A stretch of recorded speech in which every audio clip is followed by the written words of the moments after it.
साईबाबांच्या या पावनभूमीमध्ये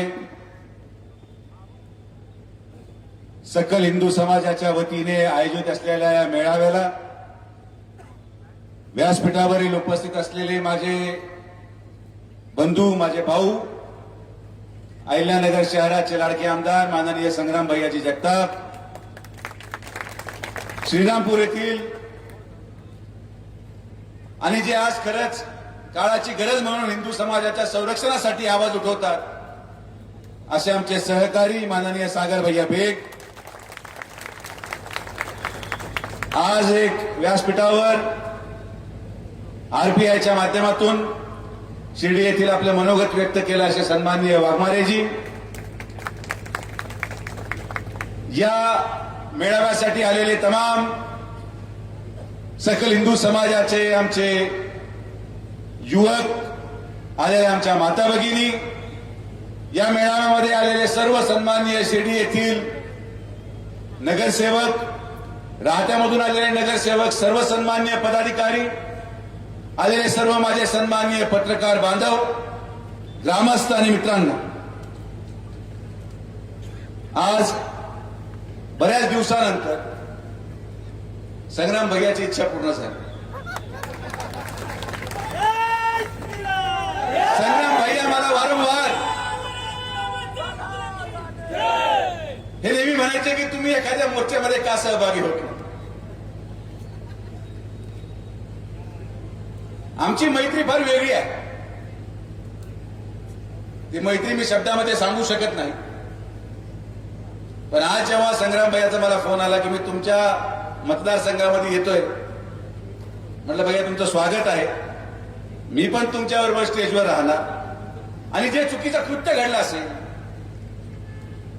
त्याचा विरोध करण्यासाठी मीच नव्हे पण माझ्या संघटनेचा प्रत्येक कार्यकर्ता हजर राहणार. आणि आज एवढ्या मोठ्या संख्येमध्ये युवक हे राहत्या तालुक्यामधून आले, परिसरातून आले, अहिल्यानगर जिल्ह्यामधून आले. मी या तमाम सकल हिंदू समाजाच्या तमाम युवकांचे मनापासून या शिर्डीमध्ये स्वागत करतो आणि त्यांचे आभार मानतो. ही जी घटना आणि हे जे कृत्य घडलं हे निंदनीय आहेच, पण माझ्या मनामध्ये सगळ्यात मोठी वेदना जी झाली की हे कृत्य साईबाबाच्या प्रांगणामध्ये घडलं. हे कृत्य साईबाबा संस्थान विश्वस्त व्यवस्थेने निर्माण केलेल्या साई भक्तांच्या साई आश्रमामध्ये घडलं. आणि हे कृत्य शिर्डी सारख्या पावनभूमीमध्ये घडलं ही पहिली वेळ आहे. दुःख या गोष्टीचं वाटतं की ज्या शिर्डीमध्ये स्वतः साईबाबांनी सर्वधर्म समभावचा संदेश दिला, अशा संदेशाला कलंक लावण्याचं काम याच राहता तालुक्यामध्ये एका वाळची गावाच्या युवकाकडून झालं. याचं दुःख मला मनापासून. या तालुक्यामध्ये याच्यापूर्वी असं कधी घडलं नाही भैया, कधीच घडलं नाही. एखादी घटना कुठेतरी बाहेर गावामध्ये झाली असेल, एखादी घटना कुठेतरी एखाद्या शहरामध्ये झाली असेल, पण बाबाच्या मंदिराच्या प्रांगणामध्ये किंबोना बाबांच्या निर्माण केलेल्या या साम्राज्यामध्ये अशी घटना घडते. मी आमच्या विखे पाटील परिवाराच्या वतीने आणि माननीय आमदार राधाकृष्ण विखे पाटील साहेबांच्या वतीने या घटनेचा निषेध करतो, याची निंदा करतो आणि सक्त आणि कठोर कारवाई भैया त्या मुलावर केली जाईल शब्द सुजय विखे तर तुम्हाला या व्यासपीठावर. लोकांना प्रश्न पडतो की सुजय विखे हिंदुत्ववादी आहे का नाही. लोकांना हा मनामध्ये प्रश्न आहे की का सुजय विखे सकल हिंदू समाजाच्या प्रत्येक मोर्चामध्ये येत नाही. लोकांना प्रश्न पडतो की का विखे पाटील परिवार भारतीय जनता पार्टीमध्ये असून देखील प्रखर हिंदुत्ववादीची भूमिका मांडत नाही. हिंदुत्ववादी भूमिका मांडण्याचे आपले आपले प्रकार आहेत. हिंदुत्ववादी होण्याचे आपले आपले प्रकार आहेत. हिंदू विचार पुढे घेऊन जाण्याचे आपले आपले माध्यम आहेत. मला गर्व आहे मी हिंदू असण्याचे. मी कोणी त्यापासून लपलेलो नाही. आपल्या प्रथा परंपरा आपले विचार हे पुढे घेऊन जाण्यासाठी सुजय विखे सातत्याने काम करत आलेला आहे. पण काम करायची पद्धत जी करत ते सागर बेग यांची असेल, माझे मित्र संग्राम भैयाचे असेल, ती कदाचित माझी नाही. काही कामांसाठी त्यांची गरज आहे ते पुढे जातात आणि काही कामासाठी माझी आवश्यकता आहे, मी माझ्या पाठीमागे काम चालूच आहे. असं नाही की आपण आपली जबाबदारी झटकून मागे सरकलो, पण प्रत्येकाला दिलेली जबाबदारी ही तितक्याच तत्परतेने पार पाडणं आवश्यक आहे.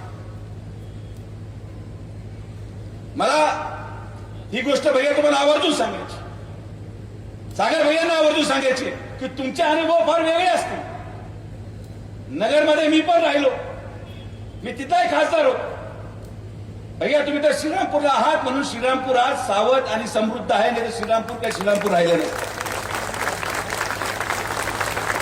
तुमचे अनुभव तुमच्या भागामध्ये तुमच्या परिसरामध्ये असलेले वेगळे असल्यामुळे तुमची ती भूमिका जेवढी प्रखर आहे. पण मी सुद्धा साईबाबांना स्मरून सांगतो की आमचे अनुभव या तालुक्यामध्ये सर्व धर्माच्या लोकांचे फार वेगळे राहिले म्हणून कदाचित तुमच्यासारखी भूमिका घेण्याची कधी राहत्या तालुक्यामध्ये आम्हाला वेळच आली नाही. तेवढी प्रखर भूमिका घ्यायची कधी वेळ आली नाही. तुम्ही तुमच्या जागेवर अतिशय योग्य आहात आणि मी तुम्हाला सांगतो की हिंदू धर्माच्या संरक्षणासाठी सागर बेग असतील, संग्राम भैया असतील, जे भूमिका घेतात, मी 100% शेवटच्या श्वासापर्यंत या दोघांच्याही पाठीमागे खंबीरपणे उभा आहे. त्यांची भूमिका आहे म्हणून आज समाज सुरक्षित आहे. पण आज या राहत्या तालुक्यामध्ये आणि शिर्डीमध्ये कधी अशी प्रखर भूमिका घ्यायची भैया गरजच पडली नाही. मी तुम्हाला या गोष्टीचा 2 उदाहरणं देतो. राहत्यामध्ये आज मुस्लिम समाजाने त्या ठिकाणी नगर मनमाड रोडवर नगर मनमाड रोडवर अतिक्रमण करून तुम्ही जे काही थळगे म्हणतात, मला माहित नाही काय अर्थ आहे त्याचा, तिथल्या असलेल्या मस्जिदीची तार कंपाऊंड नगर मनमाड हायवे पर्यंत आली. काही त्यांनी स्ट्रक्चर बांधले, मला म्हणणं मान्य आहे. आम्ही एक मीटिंग घेतली आणि सांगितलं हे निघालं पाहिजे. 2 दिवसामध्ये त्यांनी सगळ्यांनी ते मागं काढलं आणि रस्ता होऊ दिला. हे या राहत्या तालुक्याची ओळख आहे. आजही शिर्डीमध्ये प्रत्येक ठिकाणी अतिक्रमणामध्ये राहणारे मुस्लिम समाजाचेच लोक भैया एक मीटिंग घेतली, सगळ्यांनी आपलं अतिक्रमण काढलं आणि मी जी जागा दिली तिथे राहायला गेले. हे शिर्डी शहर आहे. परिस्थितीनुसार निर्णय घ्यावा लागतो. हिंदुत्ववादी ज्या ठिकाणी संरक्षणाची गरज आहे त्या ठिकाणी भैया आणि सागर भैया आहेच. पण ज्या ठिकाणी प्रेमाने काम होऊ राहिलं त्या ठिकाणी प्रेमाने काम करू आणि ज्या ठिकाणी तुमची गरज पडेल एक फोन लावला तुम्ही काम लावून टाका. आमचं कुठं काय थांबवलंय पण आम्ही कधी तुम्हाला यायचं थांबवलं नाही. पण अगोदर रेवड्याच्या कुस्त्या चालू आहे. रेवड्याच्या कुस्त्यासाठी आमच्यासारखा पैलवान भागून जातो. जेव्हा मोठे मल्ल समोर येतील तेव्हा आम्ही तुमच्यासारखे पैलवान देखील मैदानात उतरू हा शब्द तुम्हाला. आमचा प्रेमाने हळूहळू खेळ खंडोबा चालू आहे. माझा विरोध आहे. हिंदू म्हणून चुकीच्या पद्धतीने मदरसाचा वापर करणं माझा विरोध आहे. महाराज तुम्ही साक्षीदार आहात. आपण बाबळेश्वर मध्ये ते बंद केलं. बाबळेश्वर मध्ये एक छोट्याशा मदरसाची उभारणी झाली आणि तिथं परवानगी मीच दिली, मी मान्य करतो. पण हळूहळू जेव्हा 200 लोक झाले तेव्हा महाराजांनी माझ्याकडे तक्रार केली. आपण एका दिवसात सगळं बंद करून कुलूप लावून तो पूर्ण रस्ता बंद करून टाकला.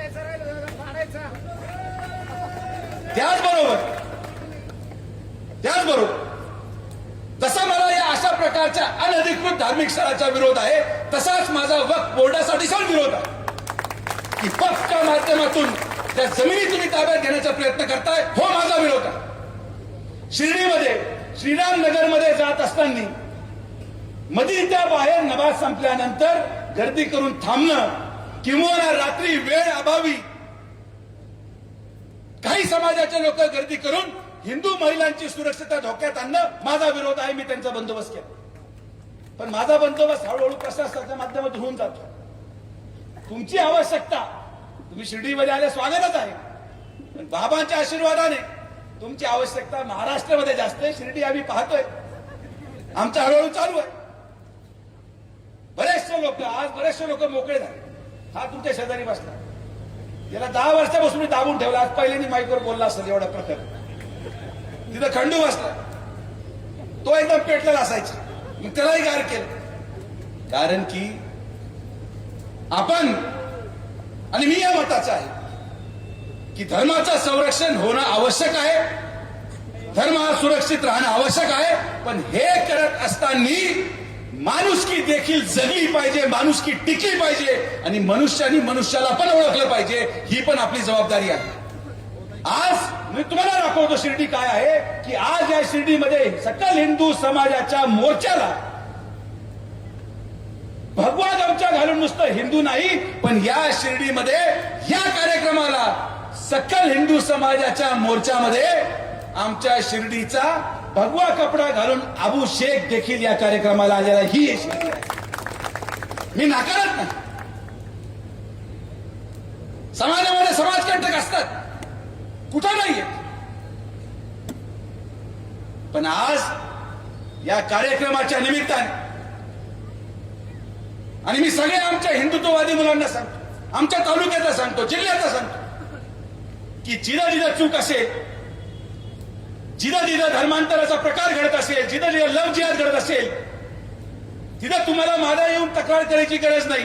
पहिलं तो ठोका, बंदोबस्त करा आणि मग माझ्याकडे या, मी तुम्हाला संरक्षण देतो. पण नुसती एकतर्फी भूमिका घेऊन चालणार नाही भैया. जर आपण छत्रपती शिवाजी महाराजांचे मावळे आहोत, जर आपलं आराध्य दैवत छत्रपती शिवाजी महाराज आहे, आपलं आराध्य दैवत छत्रपती संभाजी महाराज आहे, आपण जर आज भारतरत्न डॉक्टर बाबासाहेब आंबेडकरांचं पूजन करतो, या महामानवांचं पूजन करतो, तर आज हिंदू म्हणून आणि नुसतं हिंदू नाही तर छत्रपती शिवाजी महाराजांचा मावळा म्हणून आपली भूमिका नुसतं लव जिहाद विरोधात नको, पण कॉलेजच्या बाहेर उभा राहणाऱ्या प्रत्येक टवाळक्याला ठोका जो महिलाची छेड काढतो, तर तुम्ही हिंदू आहात. हिंदू म्हणजे फक्त मुसलमान शोधून हाणायचे नाही. जो कोणी आपल्या आई बहिणीची छेड काढेल, मग तो हिंदू जरी असला तरी त्याचा बंदोबस्त करायचं काम सकल हिंदू समाजाने केलं पाहिजे. जो कोणी महिलाला सुरक्षित ठेवत नाही, आजही भैया तुम्ही नगरला पाहत असाल, मी राहत्याला पाहतो, शिर्डीला पाहतो की कॉलेज सुटलं की काही ठराविक पोरं मोटरसायकल घेऊन तिथं गॉगल घालून फिरत राहतात. हे झिपरे असे केस, कोणी शिट्ट्या वाजवतंय, कोणी हे करतंय. लढा, धर्माच्या संरक्षणासाठी लढा, पण तितक्याच तत्परतेने आपल्या महिला भगिनींना सुरक्षित ठेवण्यासाठी लढा. जो कोणी मुलीची छेड काढेल, तो हिंदू असो मुसलमान असो, त्याला ठोका आणि मग माझ्याकडे या. तुमच्या पाठीमागे सुजय विखे खंबीरपणे उभा आहे. उद्देश तोच आहे. हिंदू म्हणून जे आपण काम करतो ते करा, पण छत्रपती शिवाजी महाराजांच्या या महाराष्ट्रामध्ये एक महाराजांचा मावळा म्हणून देखील आपली जबाबदारी महाराज आपल्याला पार पाडणं गरजेचं आहे. कारण की समाज कंडक्ट तर भाभी सगळीकडे आहे. तुम्ही आता भैया दुर्दैवाने जो उल्लेख केला घर पाडायचा, आता ती माझी नामुष्की आली सांगायची की त्याचं घर पाडलं तो पण हिंदू होता, ते पण पाडलं. माझ्या दृष्टिकोनातून मी भाषण केलं भैया, आणि तुम्ही पण ते नगरला चालू करा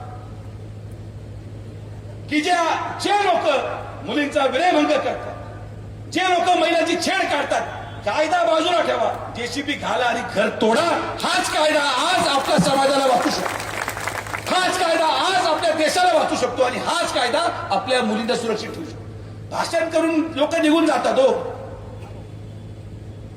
जो घासतो तोच टिकतो. आणि मला आनंद आहे, मला अभिमान आहे की मला संग्राम भैयासारखा मित्र मिळाला, सागर भैयासारखा हिंदू रक्षक मिळाला, जो आज आपल्या धर्माचं संरक्षण करत या तालुक्यामध्ये, या जिल्ह्यामध्ये आणि भारतामध्ये प्रखर भूमिका मांडत जिथं जिथं हिंदू अडचणीत आला तिथं तिथं ते संरक्षणासाठी गेले. पण आम्ही शिर्डीचे आहोत आणि साईबाबांचा सर्व धर्म समभावाचा संदेश मी विसरून चालू शकत नाही. माझ्या अंतःकरणात साईबाबा आहेत.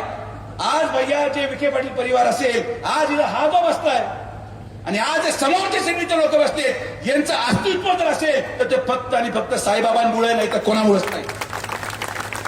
आम्ही भिकेला लागलो असतो, आम्हाला कोणी पाणी नसता पाजलं, आम्हाला कोणी जीव घातला असता भैया, उभं राहिलं असतं का हॉटेल तुमचं? काय निलेशपत उभं राहिलं असतं हॉटेल तुमचं? खंडू दुकान उभं राहिलं असतं? हे सगळं कोणामुळे आहे? हे वैभव, हे ऐश्वर्य फक्त आणि फक्त साईबाबांमुळे आहे. आणि म्हणून धर्म सुरक्षित ठेवण्यापेक्षा, आणि ते करणंच आहे, पण धर्म जसं सुरक्षित ठेवाल तसंच सर्व धर्म समभाव आपल्याला सगळ्यांना समविचारी लोक, माणुसकी ही जपली पाहिजे, माणुसकी टिकली पाहिजे. आणि मला कदाचित याच्यानंतर स्वीकृती पण मिळणार नाही, मला परत संग्राम भैया बोलवणार सुद्धा नाही. ते म्हणजे काय भाषण करतो तुम्ही, आमचं प्रेसिडेंटला काय चाललंय, सागर भैया म्हणतील तुम्ही दादा काय बोलतो, तर मी तुमच्या बरोबरच आहे. मी म्हणतोय तुम आगे बढो हम तुम्हारे साथ. आमचं काय तुम्हाला कधीही विरोध नाही, आम्ही तुमच्या बरोबरच आहोत, तुमच्या उद्देशाच्या बरोबरच आहोत. पण डॉक्टर या नात्याने मी लहानपणापासून शिक्षण घेत जेव्हा डॉक्टर झालो भैया, कदाचित तेव्हा एवढा तीव्र संघर्ष नव्हता. डॉक्टर झाल्यावर 12 वर्ष डॉक्टरी केली, पण दुर्दैवाने कधी माझ्या व्यवसायाने मला ही परवानगी दिली नाही की आजार सांगणारा येणारा पेशंट तो कोणत्या धर्माचा आहे किंवा कोणत्या जातीचा आहे विचारून त्याचा उपचार करू. माझ्यासाठी माझ्याकडे येणारा प्रत्येक व्यक्ती हा जर सुशिक्षित असेल, गुन्हेगार नसेल, समृद्ध असेल, तर त्याचं काम तर मी करणार. माझा विचार पटला ठीक आहे, नाही पटला नका टाकू मतदान, पुढे खोळंबाळलं. मतासाठी कधी आपण लाचारी पटकाली नाही. गुन्हेगारांच्या विरोधात माझी भूमिका आहे, हिंदू धर्माचं संरक्षण ही माझी जबाबदारी आहे. पण ह्या सगळ्या गोष्टींना पार पाडत देखील या श्रेणीमध्ये माणुसकी टिकली पाहिजे, माणसाने माणसासारखंच माणसाला वागवलं पाहिजे. आणि साईबाबांचा संदेश घेऊन, सत्ता आणि सबुरीचा संदेश घेऊन, सबका मालिक एक या संदेश घेऊन आणि सर्व धर्म समभावाचा संदेश घेऊनच इथं आलेला प्रत्येक शिर्डीकर आज घरी जाणार, हा माझा तुम्हाला सांगतो. आपली जबाबदारी आहे, आपण आपला तालुका, आपली शिर्डी आहे आणि आपण आपला तालुका हा ज्या विचाराने अनेक वर्ष चालला त्याच विचाराने आपण पुढे जाणार आहोत. पण ही गोष्ट तितकी सत्य आहे की ज्या मुलाला अटक झाली, जर कोपरगावमध्ये मिरवणूक निघत असेल तर मी पोलिसांच्या ठेकेने आदेश देतो की याच माणसाची पण मिरवणूक या शिर्डीमध्ये झाली पाहिजे. कारण की ही दहशत लोकांमध्ये बसते, ही दहशत लोकांमध्ये बसते. अशा प्रकारच्या कृत्याच्या विरोधात ही भूमिका घेतली पाहिजे. मी माझं काम करत राहणार, लोकांना आवडू न आवडू काय फरक पडत. माझ्या तत्वाशी मी कधी तडजोड करू शकत नाही, माझ्या विचाराशी मी कधी तडजोड करू शकत नाही. सुजय विखे असाच होता, असाच आहे, असाच राहणार. आणि या सुजय विखेला या श्रेणी विधानसभेने गेले 20 वर्ष स्वीकारलं, आशीर्वाद दिला आणि या सुजय विखेला स्वीकारत राहणार, हे पण मला विश्वास आहे. माझा कोणाच्या विरोधात किंवा कोणाच्या समर्थनार्थ आजचा मेळावा नाही. मला जेव्हा विचारलं झाली, भैयानी मला विचारलं दादा तुमच्याकडे मेळावा घ्यायचा, ओपन व्यासपीठ आहे. जर एखादं कृत्य घडलं असेल ज्याच्या विरोधात ते आवाज उठवतो, जर एखाद्या समाजाच्या धर्माच्या माणसाने आपल्या हिंदू भगिनीची छेड काढली असेल, हा वरच्या शिर्डीला झालाच पाहिजे. आपण तो केला, कारण की आपण पळ कुठे गेलो. आपली भूमिका जी होती तुमच्या पुढे गाडीची मांडली तीच स्टेजवर पण मांडली. कारण की आपण जर बदललो आणि तुम्ही जर बदलले तर ना तुम्ही संग्राम भैया ना आम्ही सुजय विखे, ही जयवीरूची जोडी आहे. पण आम्ही कधी टॉस केला नाही, आम्ही शिक्केच ठेवलं नाही. नोटाचा काळ शिक्केरी भागतच नाही. त्यामुळे आपण एवढ्या मोठ्या संख्येने आलात, मला विश्वास आहे. या कार्यक्रमातून जात असताना मी परत एकदा मुस्लिम समाजाच्या बांधवांना विनंती करतो की काही गोष्टींवर तुम्ही नियंत्रण ठेवा. आणि तुम्हाला एक उदाहरण द्यायचं झालं तर मी त्यांना आज आवर्जून सांगतो सागर भैया की जर त्यांनी लोकसभेला वोट जिहाद केला नसता तर हिंदूंनी देखील विधानसभेमध्ये वोट जिहाद करून महायुतीचं सरकार आणलं नसतं, हे पण तितकंच सत्य. तर आमची हिंदूंची पण तितकीच ताकद आहे, किंबहुना किती पटीने जास्त आहे.